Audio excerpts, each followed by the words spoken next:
नमस्कार, मैं अमित और आप देख रहे हैं आंखें न्यूज 24। आइए नजर डालते हैं आज के महत्वपूर्ण खबरों पर। मुख्यमंत्री नीतीश कुमार के काफिले के कारण पुलिस कर्मियों ने रोकी एम्बुलेंस, मरीज का हाल हुआ बेहाल। राज्य के 31 जिलों के 288 परीक्षा केंद्र पर बीपीएससी प्रारंभिक परीक्षा कड़ी सुरक्षा व्यवस्था के बीच हो रही है संचालित। आज आधी रात के बाद से पटना में नहीं चलेंगी डीजल चलित बसें। गयाजी में पिंडदान करने के लिए देश विदेश से पहुंच रहे हैं श्रद्धालु। और 2000 के नोट बदलने की आज अंतिम तारीख, समय सीमा समाप्त होने के बाद अब क्या होगा आगे। अब खबरें विस्तार से। इस खबर के प्रायोजक हैं Lohia Nagar Mount Carmel High School, Gyansthali High School और एलएमसी कम्युनिकेशन। पटना में एक बार फिर से पुलिस की बड़ी लापरवाही सामने आई है। मुख्यमंत्री नीतीश कुमार के काफिले के कारण मौत से लड़ रहे मासूम के एम्बुलेंस को करीब घंटे भर रोक कर रखा गया। मासूम के परिजन गुहार लगाते रहे, बच्चा बेहोश है, सही समय पर इलाज नहीं मिला तो मर जाएगा, लेकिन पुलिस कर्मियों ने उनकी एक ना सुनी और एम्बुलेंस को रोक के रखा। मासूम के परिजनों का कहना है कि फतुहा के एक निजी अस्पताल से उस बच्चे को लेकर पटना के अस्पताल ले जा रहे थे, लेकिन पुलिस मुख्यमंत्री के काफिले को लेकर सभी गाड़ियों को रोक दी। घटना फतुहा थाना इलाके के रेलवे ओवरब्रिज के पास की है। दरअसल मुख्यमंत्री नीतीश कुमार अपने गृह जिला नालंदा से इथेनॉल फैक्ट्री का उद्घाटन कर वापस राजधानी लौट रहे थे। उनके काफिले को जाने में किसी तरह की त्रुटि ना हो, इसलिए पुलिसकर्मियों ने सभी गाड़ियों को रोक दिया। इसी में एक एम्बुलेंस भी फंस गया। मासूम बच्चे की मां पुलिसकर्मियों से गुहार लगाती रही। उन्होंने कहा एम्बुलेंस को जाने दिया जाए, लेकिन उनकी बातें को अनसुनी कर दिया गया। हालांकि इस मामले में पटना के ट्रैफिक एसपी ने कहा कि मामले की जांच करवाई जा रही है। सभी पुलिसकर्मियों को निर्देश दिया गया है कि भविष्य में इस तरह की घटना दोबारा ना हो, इसका ख्याल रखें। वहीं भाजपा इस मामले को लेकर बिहार सरकार पर सवाल खड़े कर रही है। करीब एक माह पहले भी ऐसा हुआ था। मुख्यमंत्री नीतीश कुमार 21 अगस्त की शाम गंगा पथ का निरीक्षण करने जा रहे थे। उनके काफिले के लिए पुलिसकर्मियों ने एक एम्बुलेंस को रोक दिया। उस वक्त भी मरीज के परिजन एम्बुलेंस को नहीं रुकने की गुहार लगाते रहे, लेकिन पुलिसकर्मियों ने एक न सुनी। ब्यूरो रिपोर्ट, आंखें न्यूज 24।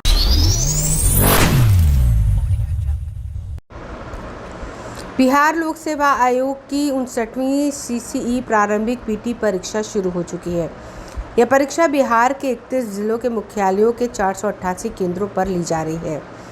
आयोग ने स्पष्ट कहा है कि एग्जाम में गड़बड़ी रोकने के लिए शिक्षक भर्ती परीक्षा में जिस तरह से व्यवस्था बनाई गई थी, वैसी व्यवस्था इस परीक्षा में होगी। परीक्षा दोपहर 12 बजे से 2 बजे तक आयोजित होगी। अभ्यर्थियों को 9:30 बजे से एंट्री मिलेगी। इस परीक्षा में एक प्रश्न के उत्तर के लिए 4 ऑप्शन दिए गए हैं। परीक्षा में किसी भी तरह की गड़बड़ी ना हो, इसके लिए प्रवेश द्वार पर निर्धारित समय पर पुलिस बल दंडाधिकारी और केंद्राध्यक्ष द्वारा प्रतिनियुक्ति कर्मी उपस्थित रहेंगे। इसका प्री एग्जाम आज होने वाला है। कहाँ से आए हैं आप? औरंगाबाद से। अच्छा, कहाँ परीक्षा केंद्र है आपका? बाल विकास विद्यालय सासाराम में है।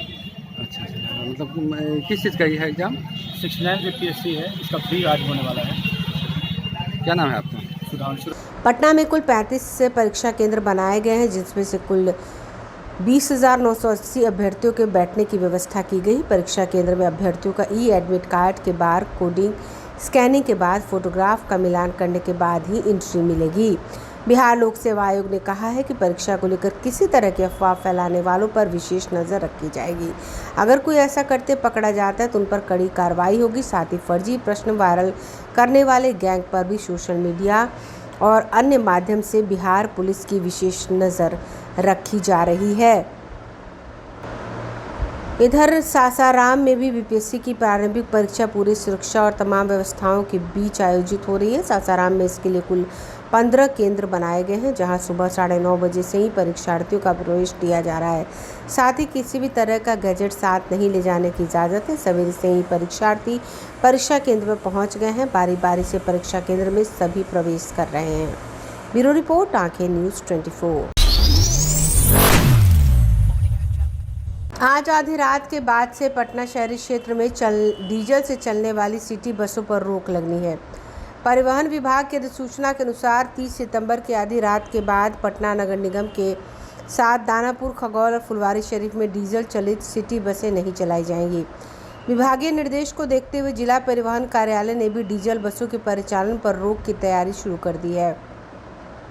पटना के डीटीओ श्री प्रकाश ने बताया कि विभाग की ओर से समय सीमा बढ़ाए जाने से जुड़ा कोई नया आदेश जारी नहीं हुआ है। ऐसे में 1 अक्टूबर से नए नियमों का अनुपालन कराया जाएगा।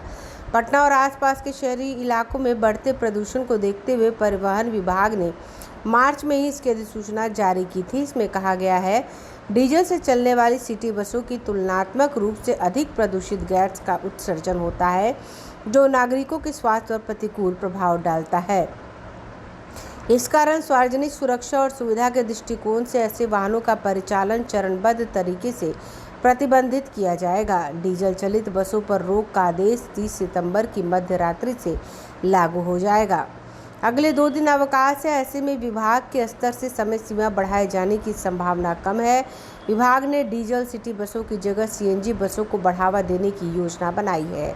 सिटी बस प्रोत्साहन योजना के तहत सिर्फ पटना जिले में 121 लाभुकों का चयन कर सीएनजी बसों के लिए 30% और अधिकतम 7.5 लाख रुपए तक अनुदान भी दिया जाना था। इसके लिए आवेदन भी मांगे गए थे, मगर लक्ष्य के अनुरूप नई सीएनजी बसों का परिचालन शुरू नहीं हो सका।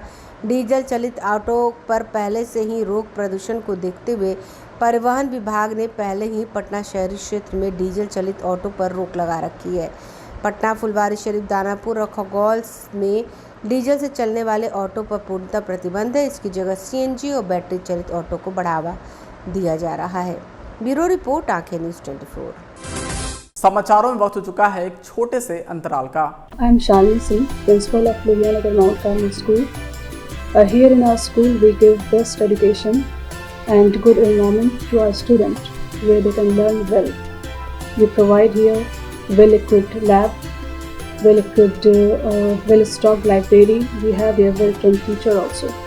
We have a sports playground for cricket, volleyball, football, and also provision for indoor activities. So we have here security system, information and communication technology. So we have all facilities here in our school where students feel comfortable and secure.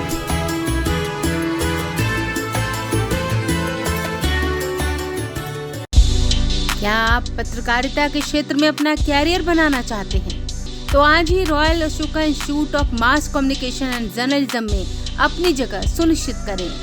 Aryabhata ज्ञान विश्वविद्यालय पटना से मान्यता प्राप्त 100% placement के साथ royal Ashoka Institute of Mass Communication and journalism नामांकन जारी है।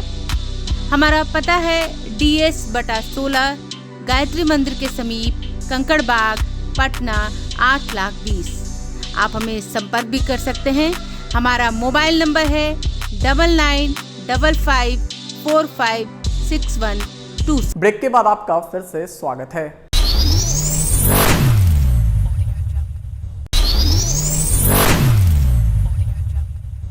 पंचांग के अनुसार भाद्रपद माह की पुण्य तिथि से पितृपक्ष की शुरुआत होती है। इस साल पितृपक्ष 29 सितंबर से शुरू होकर 14 अक्टूबर को समाप्त होने वाला है। ऐसा माना जाता है कि पितृपक्ष के दौरान पिंडदान करने से पितरों की आत्मा को शांति मिलने के साथ उन्हें मोक्ष की प्राप्ति होती है। ऐसे में आइए जानते हैं भारत के उन 5 तीर्थ स्थानों के बारे में जिन्हें पिंडदान के लिए खास माना जाता है। हिंदू ग्रंथों में वाराणसी को मोक्ष की नगरी भी कहा जाता है। माना जाता है कि वाराणसी में विधि पूर्वक पिंडदान करने से पितरों को मोक्ष की प्राप्ति होती है। यहाँ पिंडदान करने वाला व्यक्ति पिंडदान करने के बाद वाराणसी में बाबा विश्वनाथ के दर्शन जरूर करता है।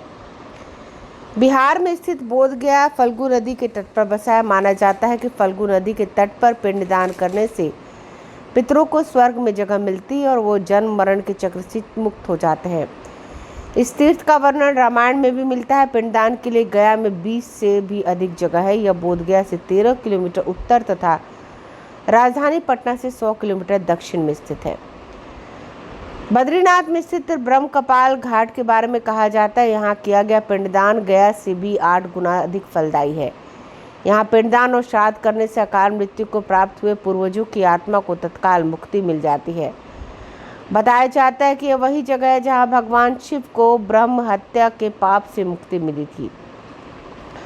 राजस्थान का धार्मिक स्थल पुष्कर भी श्राद्ध क्रम के लिए बेहद खास माना जाता है। यहाँ ब्रह्मा जी का विश्व प्रसिद्ध मंदिर है। यहाँ की पवित्र झील के बारे में कहा जाता है कि इसकी उत्पत्ति भगवान विष्णु के नाभि से हुई है। यहाँ पर बने 52 घाट में हर साल पिंडदान करने लोग दूर दूर से आते हैं।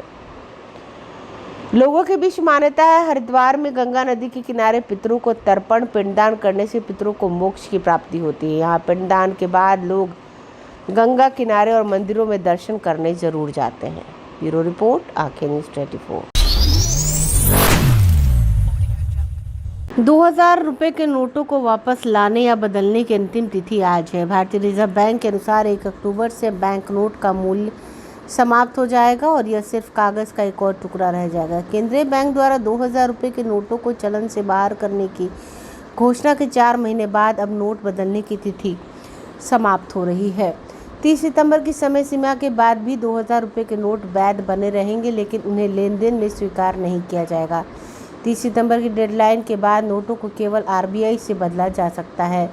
30 सितंबर तक 2000 रुपये के नोट आरबीआई के 19 क्षेत्रीय कार्यालयों या किसी भी नज़दीकी बैंक शाखा में बदले जा सकते हैं।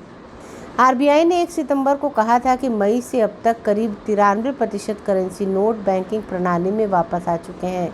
बैंकों से प्राप्त आंकड़ों के अनुसार 31 अगस्त 2023 तक प्रचलन से वापस आए 2000 रुपये के बैंक नोटों का कुल मूल्य 3.32 लाख करोड़ रुपए था। भारतीय रिजर्व बैंक अधिनियम 1934 की धारा 24A के तहत नवंबर 2016 में 2000 रुपये मूल्य वर्ग के नोट पेश किए गए थे। ऐसा उस समय प्रचलन में मौजूद सभी 500 और 1000 रुपये बैंक नोटों के बैंक नोट की कानूनी मुद्रा की स्थिति को वापस लेने के बाद अर्थव्यवस्था की मुद्रा आवश्यकता को तेजी से पूरा करने के लिए किया गया था। राज्य मंत्री पंकज चौधरी के अनुसार नोटों को पेश करने का उद्देश्य तब पूरा हो गया जब अन्य मूल्य वर्ग के बैंक नोट पर्याप्त मात्रा में उपलब्ध हो गए। उन्होंने कहा, इसे देखते हुए आरबीआई की स्वच्छ नोट नीति के तहत नोटों को वापस लेने का फैसला किया गया था। ब्यूरो रिपोर्ट, आंखें न्यूज़ 24। आज के लिए बस इतना ही। ताज़ा खबरों के लिए देखते रहें आंखें न्यूज़ 24, नज़र हर खबर पर। अगर आपने अभी तक हमारे चैनल को लाइक, सब्सक्राइब, शेयर नहीं किया है तो जल्द से जल्द हमारे चैनल को लाइक करें, सब्सक्राइब करें और बेल आइकन को दबाना ना भूलें। नमस्कार। इस खबर के प्रायोजक हैं Lohianagar mount Carmel High School, Gyansthali High School और LMC कम्युनिकेशन।